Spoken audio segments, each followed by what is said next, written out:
Everybody loves or hates a big block of units. Why? Stay tuned.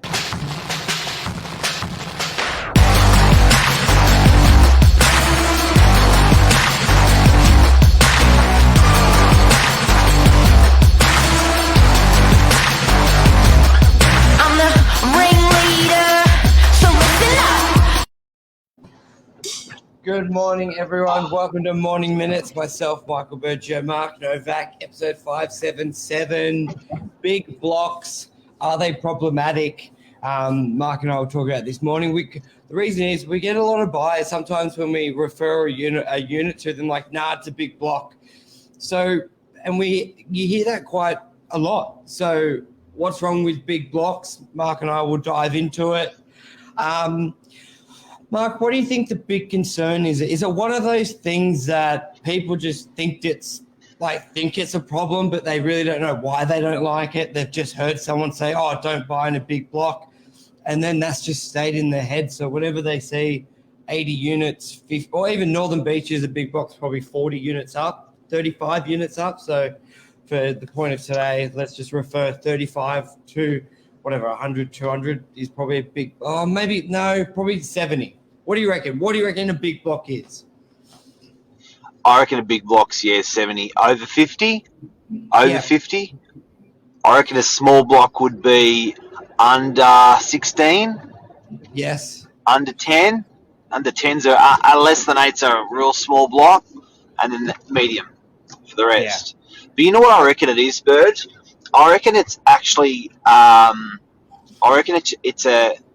it's a heritage thing, or it's a how you grew up thing. For instance, from someone that's been brought up in an Asian city, they have no qualms at all. They will never say anything. But for someone who's been brought up in a country town, they really struggle with that concept of a big block. So I think inherently, most people are brought up, if you looked at, say, 50% of the population, or maybe even 70% of the population, were brought up in a house-type environment rather than a unit-type environment. So I think it's a bit counterintuitive to what you really want. That's a good point. And it gets me thinking, let's say, a lot of Italians here, basically the Italian mentality and a lot of sort of the ethnic mentality is buy land, exactly. You own it. So I think it actually stems from decision making, because I know a lot of time when they say buy a house over a unit, and then they say, because if you need to make a decision, it's only you. And then when, let's say, they are buying a unit, they're like, we want to buy it in a small block. So if there's less of us that have to make a decision, we can agree.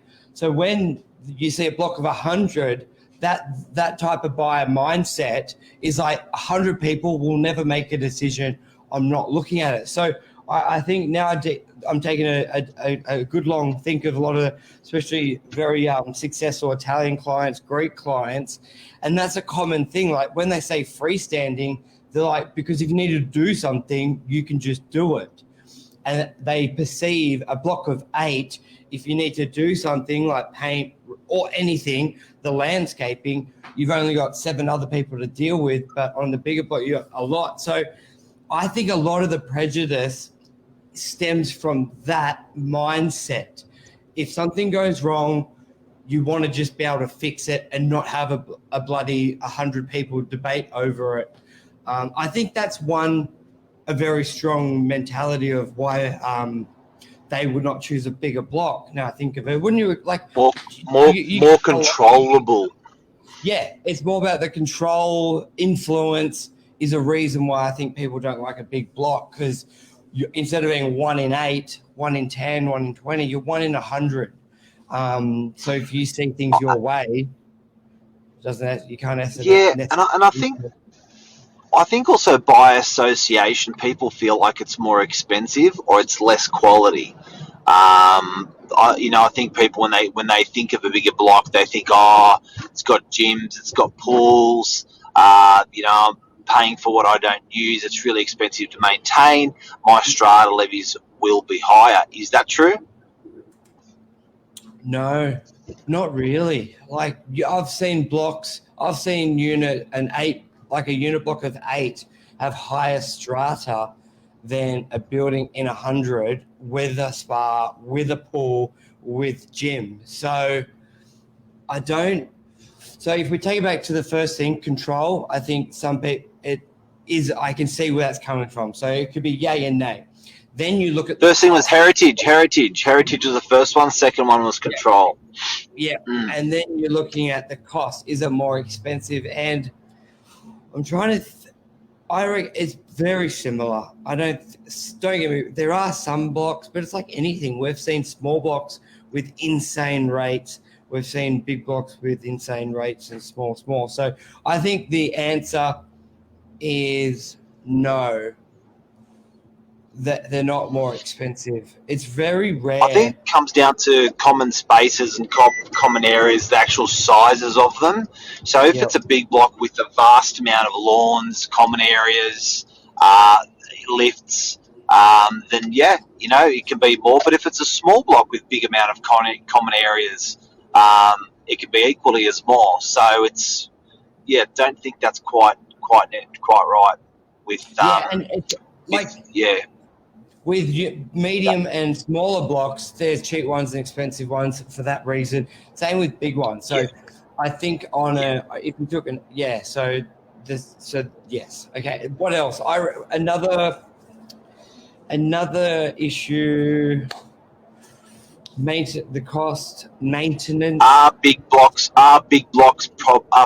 problematic? Do you know what? I reckon sometimes the big blocks are built better. Yep. To be honest. What's Luke saying? Good morning, Luke. Strata buildings need to raise money. Is this where the issue? So that's also comes to when we talk about control. If there is an issue, you need to raise $100,000. When you've got to deal with 100 different people, everyone's in different financial situations.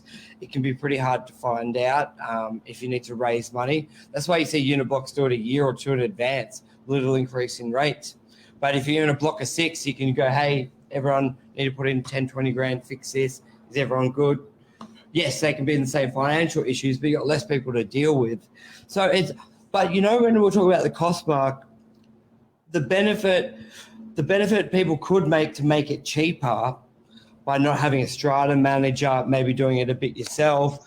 No one does it in smaller blocks because there are ways you could really cut the cost down for your general strata. Is if you if you had a block of 8 and you knew everyone had decent money behind them, you could actually have no strata manager, self-manage. And self-manage it, and instead of paying $1,000 a quarter, you're not paying anything. So the benefits that have potential with small blocks, no one actually does. So therefore, you may as well open it up. And you're right. If you think of someone who builds a block of 8 compared to someone who, the quality of builder compared to someone who builds 100, like the person who builds 100 is generally a phenomenal builder. They've been doing it a long time. There's more legal recourse on the builder as well. I think there's a lot of there's a hell of a lot of responsibility and trades and probably a lot that goes into it. But guys and girls, something that you should not forget, and this is the big myth with big blocks, is the money doesn't get burnt or buried. The money does not get burnt or buried. It gets attributed to something significant in the building, and everything's accounted for. The great thing about strata is money doesn't get buried or burnt. It is all accounted for. So when someone says, I'm going to self-manage, they're only saving a small fraction, maybe a 3% or a 5, 6 or 6% of their cost. Everything else goes towards, and what people don't realise, a lot of the older buildings are paying for your water usage. usage. It's included in your strata levy. Only the buildings in the last probably 5 years have started putting separate water meters for every unit. So when you consider you're paying your water usage, when you consider you're paying your building insurance, much like a house, you're paying 2-3 grand a year. Well, a body corporate's going to be dividing that up between a bigger building. And I think when it comes down to, are strata levies higher in bigger blocks, the answer is no.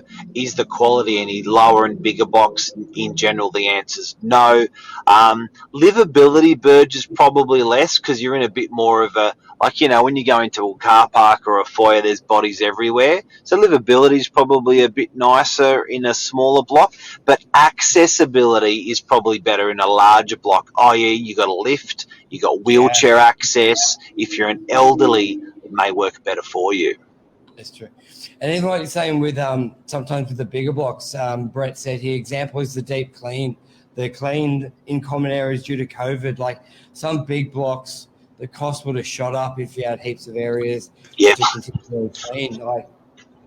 Yeah, they all had to put sanitizers in. But you know what? I think if you looked at your home and you looked at those cleaning costs, whether you're doing it yourself or whether you're buying the sanitizer to bring home and install it, you never sort of point at anyone for that. You just point at yourself because it's your home and it's your cost. So I think if you looked at the costs that a typical home attributed to what Brett's referred to, I don't reckon you'd be that far off.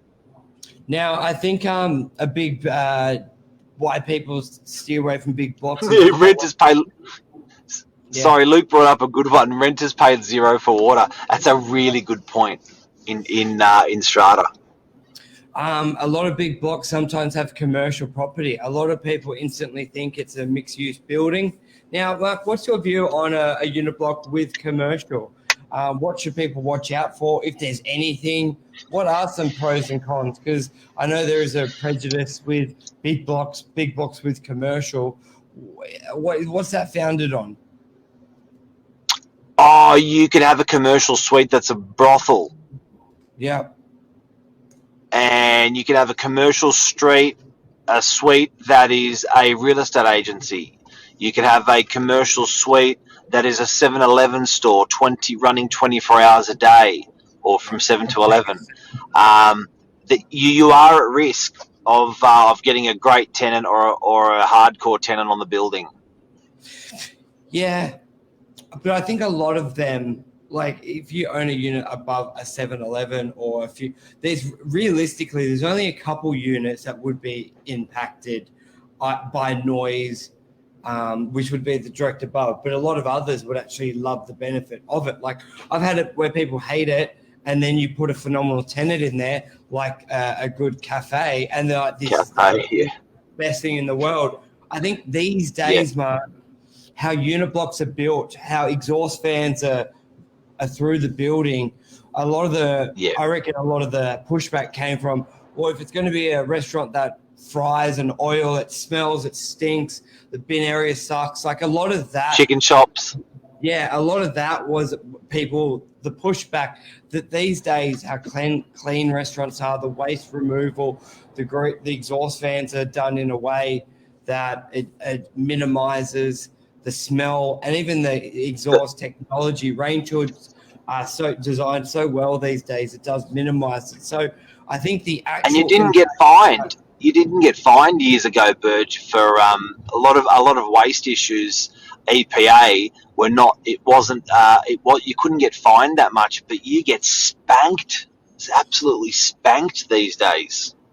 Yeah, so I think that's a big one, and I think people just need to do a bit of a deep dive on, because sometimes people see shops and they're like, oh no, I don't want a KFC going there, but a KFC may not be able to go there. Like I've had people say stuff like, oh, I don't want a chicken shop or Indian or Chinese restaurant, whatever restaurant there, and then I go to them, it's not approved for food. You can't do that. Oh, okay, I'll have a look at the building. So a lot of the time people just are unaware of what can be done.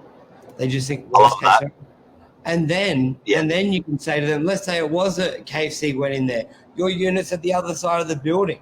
do you eat KFC? And they're like, yeah. I go, well, you can enjoy it without having any of the risk. I think unit location is big.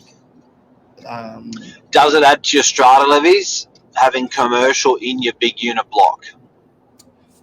No, if anything, it probably reduces it because there's no commercial. A lot of time can reduce your common area because they may use as outdoor seating, and then they're responsible for it.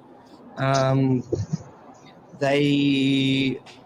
just trying to think. The lift's already there. Like, no, I don't see. If anything, it may do less, or the same, or no difference. Probably a better word, because if you had an extra 5 shops and an extra 5 apartments, I don't think one or the other is known to be really increasing your rates because of it. Sometimes maybe with commercial insurances, Mark, actually, I take that back. Insurance in the building may be different if you have retail, food, stuff like that. But also, what else? There was something else I want to add. They can have different stratas within the one building. So sometimes a lot of owners like, I don't have to deal with all the commercial stuff or have it discussed in our meetings. Some buildings are separating them. So they're like 2 buildings in one. The commercial owners, commercial tenants deal with their own stuff, and residential deal with their own stuff because, Meriton DY is a good example of that, where they run a separate strata scheme, Stratum. They run a separate strata scheme for Woolies and all the shops and the car parks, and as opposed to the strata scheme for the residential units. Yeah. Luke said, watch And the out for convenience. Well, this goes what Luke said, late night restaurants. Like, how good. I'd love for our culture to be a bit more after. You know, like you go to Melbourne or Europe, you can get coffee at 9 o'clock, dinners go to 10 midnight. It'd be so cool if we sort of had more of that in a lot of properties, like just extended the nightlife, live music. Yeah, dinners, Sydney goes to sleep early. Sydney goes to sleep early for sure. It's like if you I go think that's for a wrap. Yeah, like dinner past 9 is like late. Like, oh. It's nuts in Sydney. It's so congested between 6:30 to 8:30 to go out for a dinner. No one really wants to venture to 10:30 or start at 5:30. It's funny. Yep. All right. Thanks, everyone. Everyone, that's the scoop on big blocks from our exposure as real estate agents. Love ya. See ya. Thank you, Mr. Virgio.